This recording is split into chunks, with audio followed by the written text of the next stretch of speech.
Excellent début du week-end à toutes et à tous et bienvenue à cette grande édition du journal en langue française. Vous êtes en compagnie de Patrick Nilidandi. Tout de suite, l'essentiel de l'actualité. Alors que les cas des paludismes continuent d'augmenter dans certaines régions du Rwanda, la population est appelée à renforcer les mesures de prévention, notamment en dormant sous des moustiquaires imprégnés et en procédant à la pulvérisation d'insecticides dans les habitations. Reportage de Jean-Benoît Michel. Nous retrouvons Mukanoël Marie Chantal, une mère de famille vivant dans le secteur de Gisozi, district d'Ogasao à Gisozi, où les agents du centre de santé sont venus assurer la vaccination. Ces deux enfants sont récemment tombés malades. Les examens médicaux ont confirmé qu'ils souffraient du paludisme. Elle estime que cela serait dû à une moustiquaire usée. Je pense que les moustiques ont pu passer par l'endroit où la moustiquaire était déchirée, et puis que les enfants. Acheter une moustiquaire ailleurs coûte cher. C'est pourquoi je les ai amenés au centre de santé de Kagugu où ils ont été soignés et ont guéri. Mukeshimana Alexia est venue faire vacciner son enfant de 9 mois. Comme tant d'autres parents, il y a des enfants de cette tranche d'âge. Elle est repartie avec une moustiquaire fournie par le service de santé. Elle s'engage à l'utiliser correctement. Celle que j'avais était déjà usée. J'ai eu la chance d'en recevoir une nouvelle. Alors qu'ailleurs, une moustiquaire coûte plus de 5 000 francs rwandais, ce qui est difficile pour un citoyen aux moyens limités. On se rend souvent chez l'agent de santé communautaire pour des consultations, ce qui montre que le paludisme est toujours présent. Le responsable du centre de santé de Kagugu, Doug Trésor, confirme une augmentation du nombre de patients atteints du paludisme, ce qui a motivé le lancement de campagnes de sensibilisation afin d'endiguer la maladie.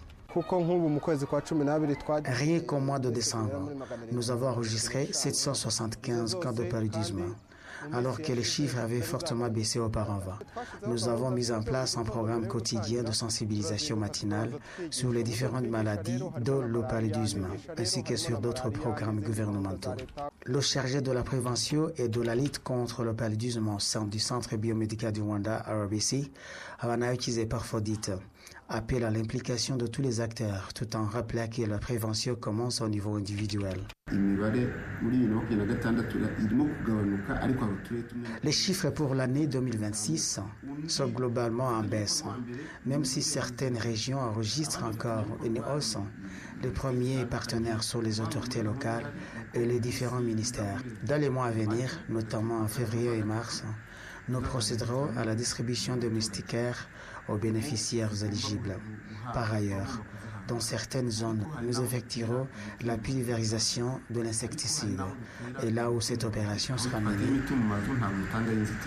Actuellement, le paludisme connaît une recrudescence, alors que même les mesures mises en place avaient permis de le réduire ces dernières années. Selon les données de Rwanda Biomedical Center, RBC, depuis 2019, le paludisme a causé le décès de 145 personnes âgées de plus de 5 ans. En 2020, le nombre de décès était 87, contre 41 en 2021, 57 en 2022, 36 en 2023 et 71 décès en 2024. À ce jour, le district d'Ogisagara enregistre le plus grand nombre de cas de paludisme, suivi d'Ogasao, Kichukiro, Nyagatare, Bugesera et Nyarugenge. À Kigali, je suis Jean-Benoît Michel.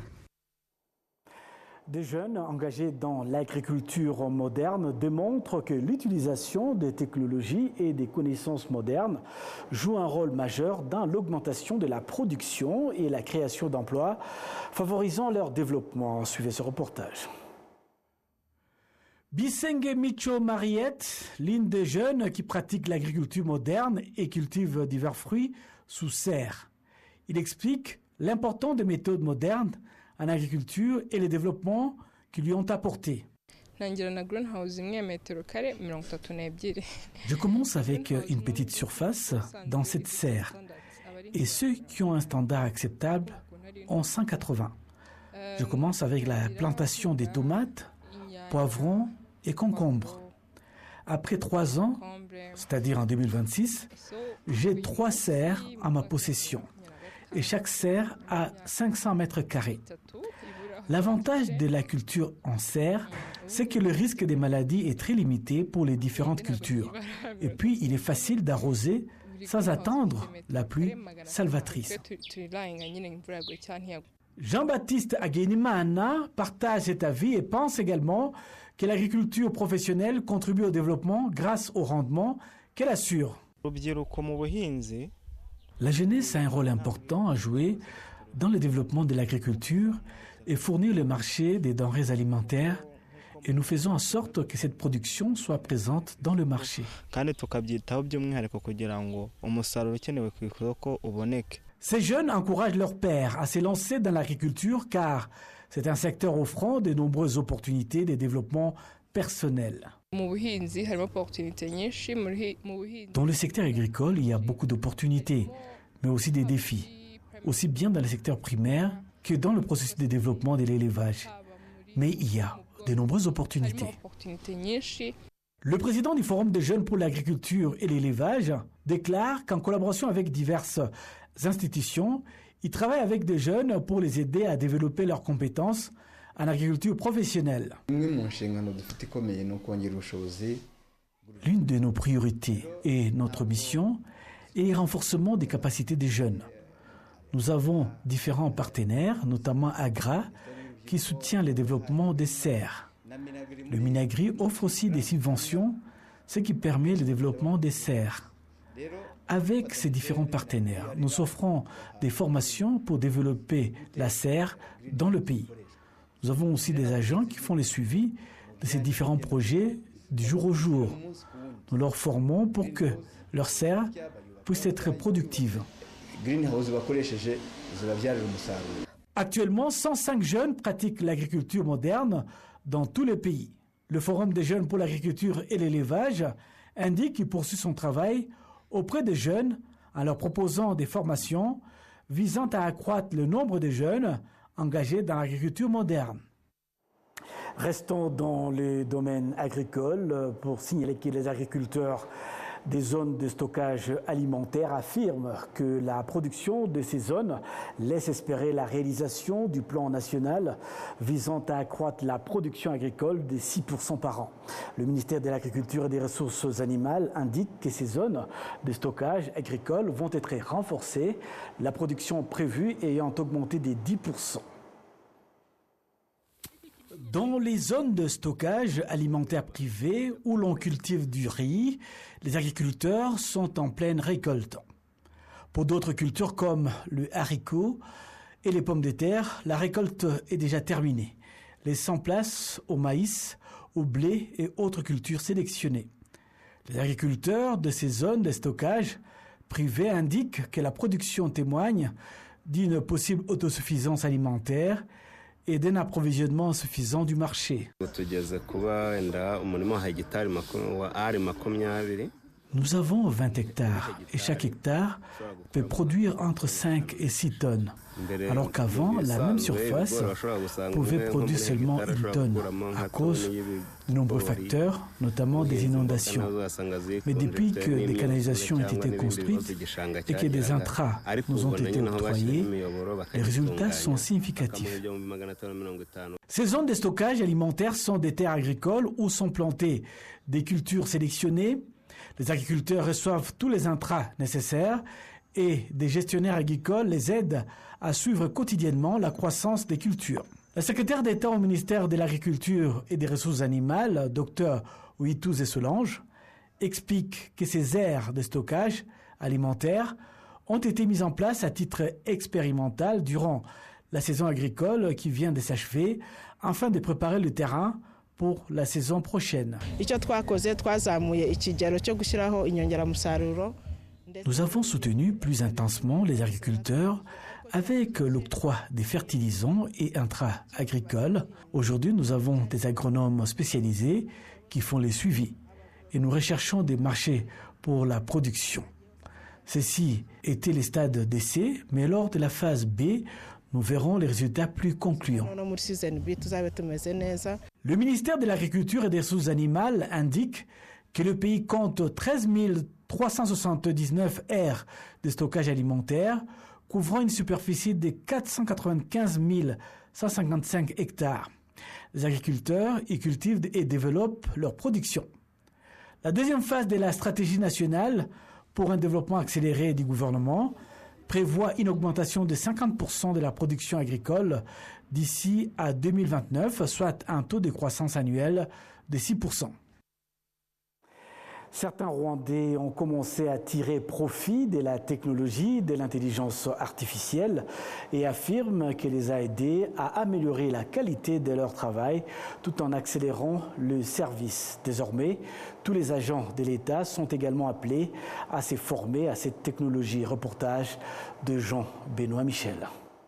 À travers tout le pays, des entrepreneurs ont commencé à exploiter la technologie de l'intelligence artificielle dans leurs activités commerciales.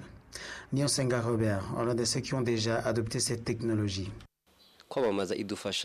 Dans le domaine de la publicité, l'intelligence artificielle nous aide à créer du contenu, des photos et des flyers de manière professionnelle, alors qu'auparavant, nous devions travailler avec des designers. Aujourd'hui, je peux simplement demander à ChatGPT de créer un flyer annonçant une promotion de 20%. Et en moins de 15 secondes, le visuel est prêt. Je le publie aussitôt sur les réseaux sociaux avec une qualité très élevée. Certains emplois commencent à être remplacés par l'intelligence artificielle, notamment dans les centres d'appel, communément appelés call centers.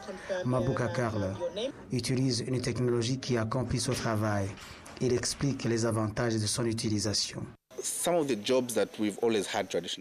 Autrefois, le travail consistait à accueillir les clients et à les répondre. Certains employés se fatiguaient, travaillaient par rotation ou finissaient par s'énerver contre les clients.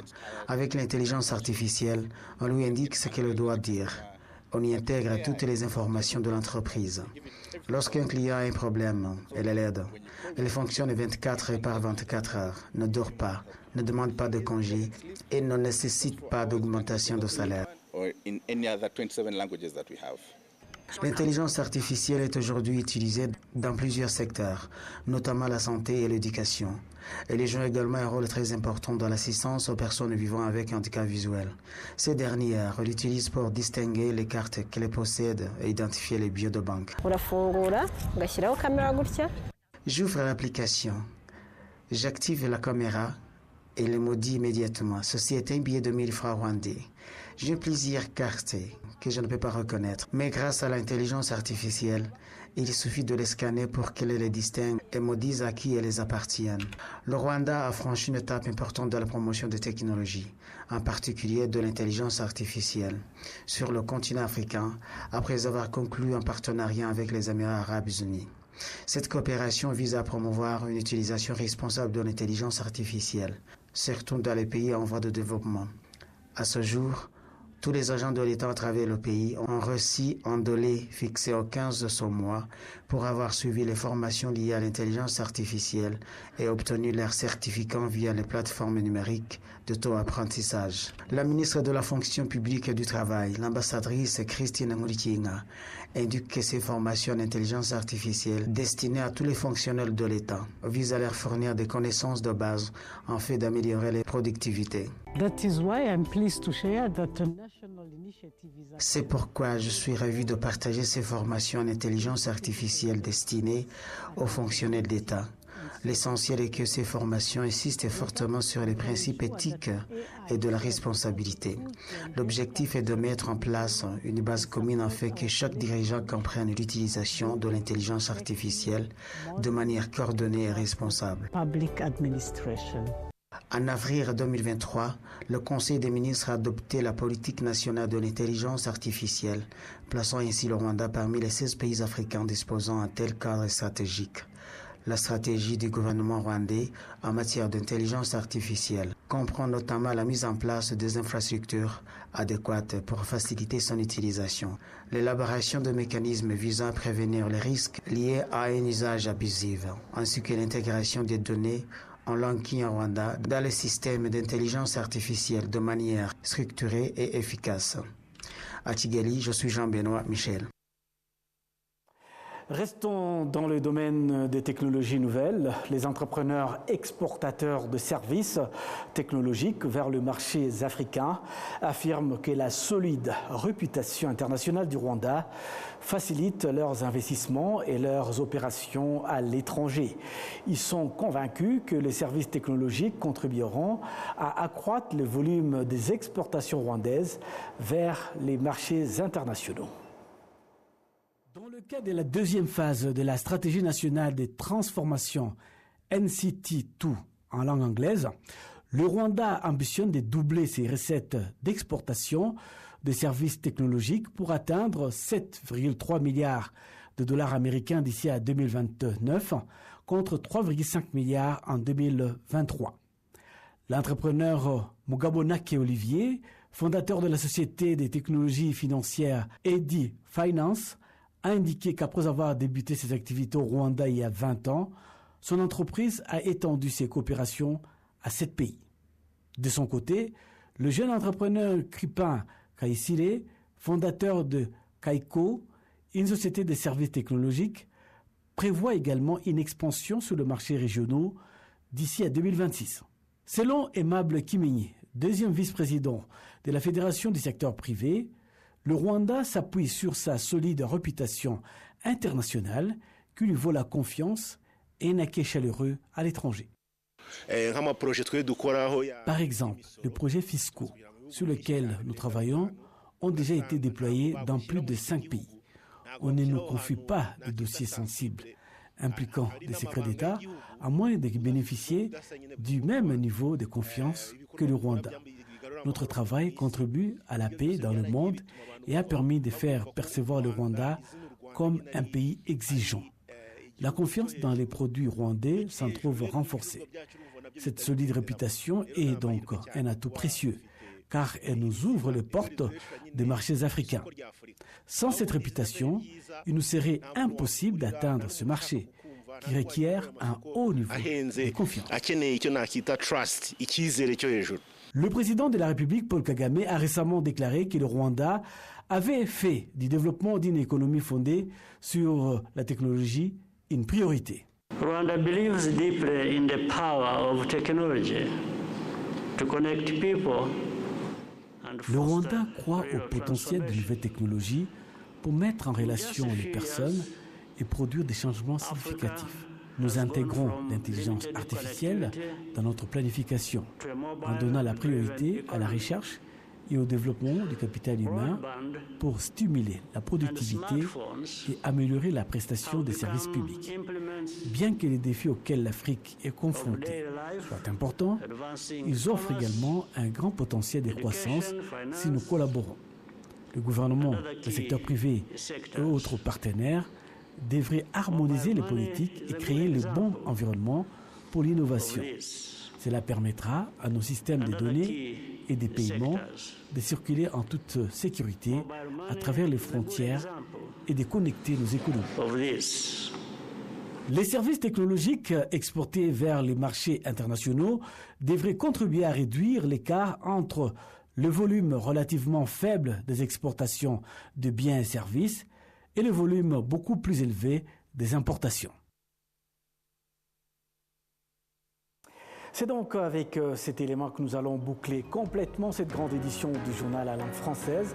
Au nom de toute l'équipe qui m'a accompagné tout au long de ce journal, je vous souhaite passer un excellent week-end en notre compagnie.